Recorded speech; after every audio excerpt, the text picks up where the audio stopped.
Revelation 2753. From the 25th of May 1943. Spiritual treasures. Mindsets. Otherwise, spiritual thought is a possession of everlasting value. It is something permanent which cannot diminish but only increase. It is a treasure which every person can lift and which can never be taken away from him. And people should desire nothing else than this good, and yet it is striven for very little. Whoever possesses it well appreciates its value, but if he wants to help his fellow human being to the same good, he will be disbelievingly rejected and his gift left unnoticed. Spiritual good cannot be arbitrarily transferred to a fellow human being if it is not desired by the latter. Those who long for spiritual good will be allowed to receive it. It will often be offered to them in a miraculous way, and it will bring them rich treasures. Nor will it ever become less even though the human being gives it away. His spiritual wealth will not be diminished by the giving but rather increased, because the offering of spiritual treasures is a work of love which inevitably results in love and grace again, which is synonymous with the increased supply of spiritual thought material. And therefore the human being should strive for nothing but spiritual wealth and only fulfill the earthly as far as it is demanded of him. For increasing earthly possessions is unwise since they lose all value at the moment of death. What is desirable on earth will only ever serve the body's well-being. Spiritual thought material, however, touches the soul and can therefore also only bring benefit to the soul, and therefore spiritual treasures must also be received by the soul and felt as a benefit.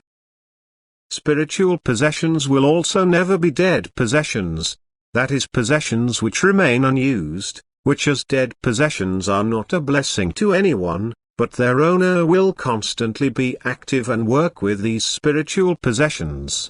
He will constantly give it away and at the same time increase his possessions. He will always be able to receive new goods so that his possessions will never be used up.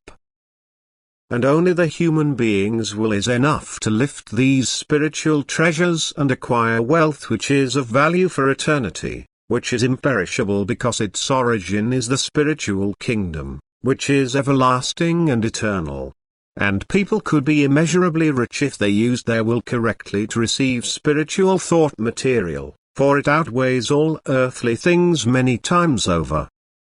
And the true value will only be recognized in eternity, where only spiritual riches will be valid and the poverty of someone who only strives for earthly possessions will be truly recognizable.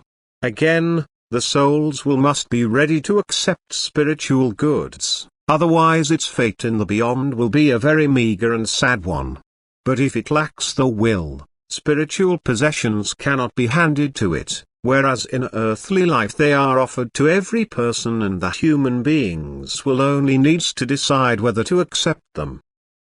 For this reason the human being on earth is far better off, since God's grace time and again gives him the opportunity to acquire spiritual treasures, that he is constantly influenced by the beings of light to turn his thoughts towards spiritual things, and that spiritual thought material is also imparted to him by his fellow human beings if he does not completely reject it.